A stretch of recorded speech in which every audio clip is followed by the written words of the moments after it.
What are you so excited about? Well, as you know, this weekend on the NACT, my favorite hero was chosen, Cyclops, picked up by none other than Hoon. Yes, I was super excited to see him on there, but on whose stream I heard that he was picked by mistake.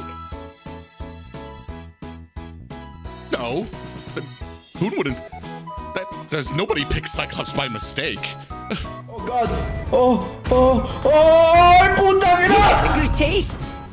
The enemy is picking. Phoenix. Your team is Oh my!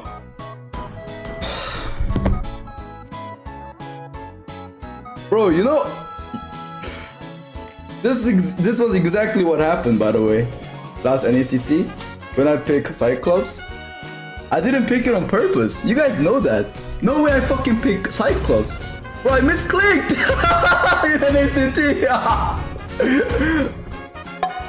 Yeah, it was so cool to see our heroes being played. I love seeing Lilia on there. She was there for both weekends. She did so much damage, even though she was nerfed. Super excited. Ooh.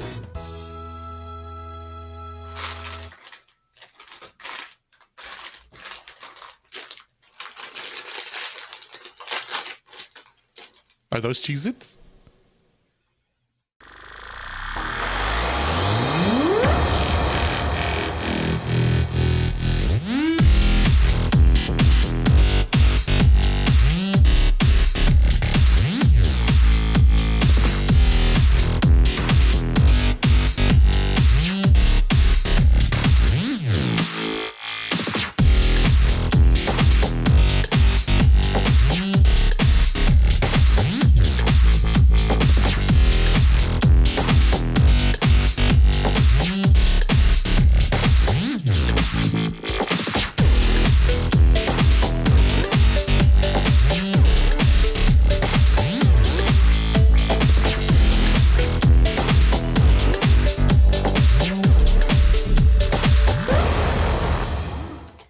Hey guys, welcome to After Dark. I am Cena Lily. And I'm a private dancer. Boy, do we have an exciting weekend to kick off stage 2 of the NACT. So many matches, so much going on. But of course, as always, we're gonna be here to give you the highlights.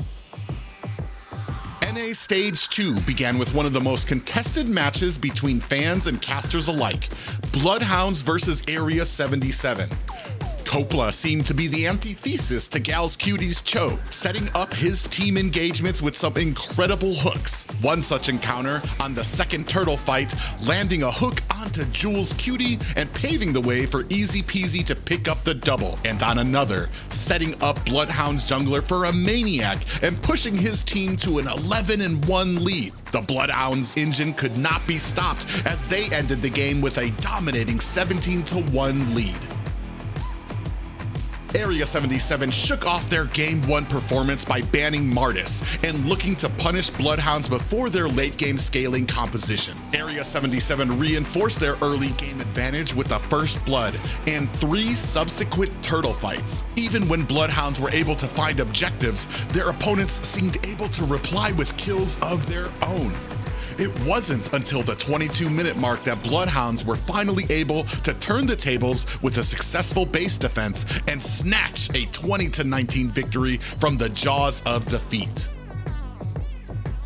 The next feature series teamed with expertise and live stage experience, while the other one had a hunger. It was Avalon taking on the Knights of Fate. The Knights of Fate shook up the battlefield by baiting out Fallen's Ling and unveiling a triple fighter composition with Angela. The unorthodox composition took time to get going as Avalon was still able to claim the first turtle and later turn around an attempted gank.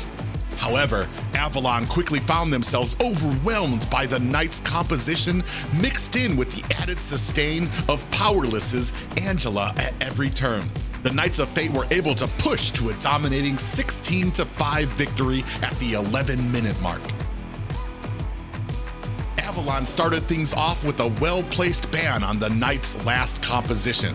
It was a different game for Avalon as they were able to find successful engages at the opening turtle and first blood. Knights of Fate struggled in the early game as Avalon found pickoff after pickoff on their opponents until eventually pushing their way into Kai's jungle. By the 5-minute mark, Avalon had a commanding 7-0 lead over their opponents. The small pockets of resistance from the Knights of Fate were quickly quelled as Avalon secured their 21-10 victory at the 16-minute mark. Knights of Fate were able to shake off the memory of the last game and start the next with a pickoff on Demon, and then another on Basic. Avalon answered back immediately, finding a kill onto Kai, the first turtle, and another kill in the ensuing clash. Knights continued to find problems at the turtle, in one instance securing the objective but losing 2 in the process. In another, they paid for a turtle with a complete team wipe. On the final push of the night, Arvel cleared the way for Basic to find a Savage in his team's 13-22 victory. Trying to put it on, we were seeing this before. Arvel in a bad way. He's going to be actually able to find himself and escape. Now Basic finds another kill. Is that a Savage? It is the second Savage of the NACT. Next up, the Stage 1 champions, the Ohio brothers, took on Aggravate ones. In the early game, Aggravate ones were able to stay toe-to-toe with kills. However, TOB were finding more success by transitioning their kills into towers. By the 7-minute mark, Aggravate ones were beginning to feel the macro pressure as Zia found a tower at bottom and a successful team fight found the Ohio brothers a 3rd tower at mid. TOB found themselves a 6k gold lead by the First Lord and were able to mount a final push onto their opponent's base, earning them a 21-9 victory at the 12-minute mark. While TOB were able to take a 2-5 lead on Aggravate ones, they were able to answer back with an incredible tower pushing ability of Black's Bane. They continued to punish TOB's unorthodox composition by dodging team fights, continually attempting to trade towers with their opponents. As Aggravate ones found the First Lord and 2 kills, the odds began to shift as Mielo showcased their incredible micro backed by best player's huge damage on Natan, landing kills onto Magic, Avery, and Uneven. Ultimately, a successful team fight at Aggravate one's gates was able to turn the tides and bring TOB to a 17-23 lead.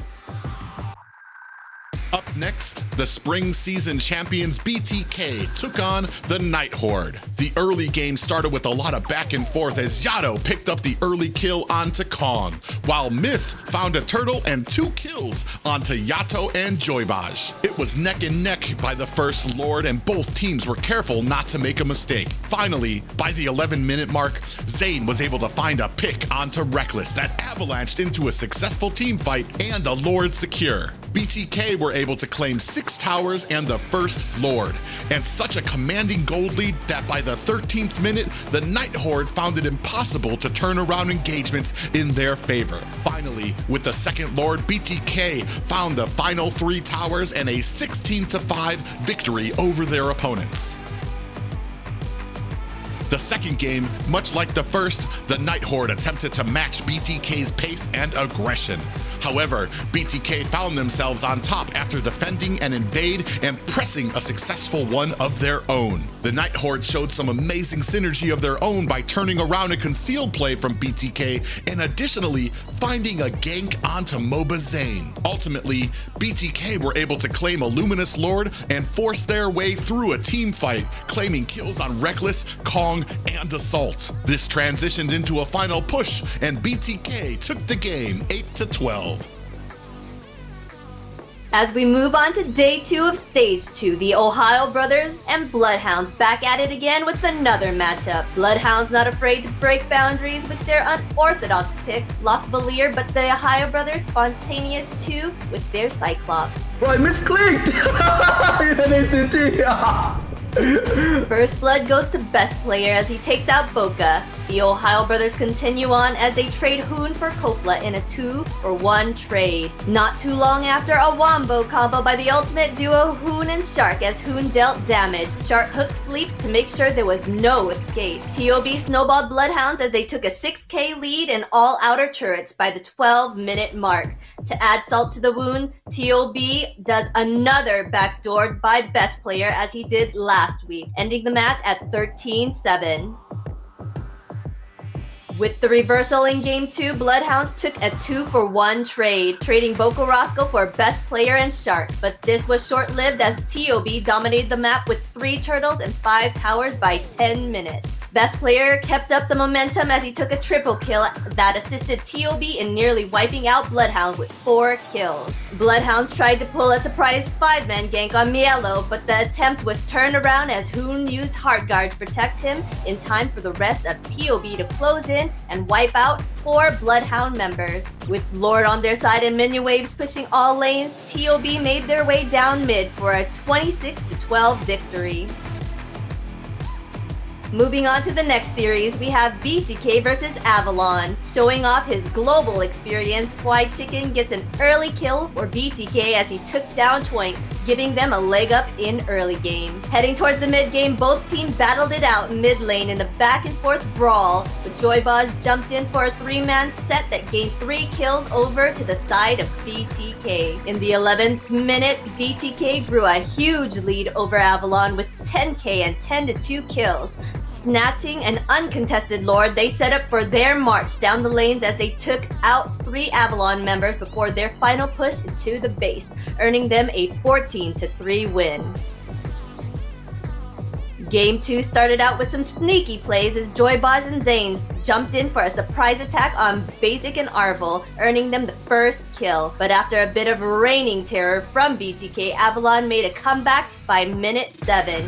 Tying up the gold. Things fell into Avalon's favor when Arvel popped up Joybaj from his Numenon blast, and they were able to take the Lord and brought down BTK's outer turrets for map control. At 22 minutes, Basic was able to steal the Lord in their Lord Tango, but it was all for nothing as BTK punished Avalon by taking down 4 members. Top lane minions assisted in their final push to base, securing BTK's 10-14 win.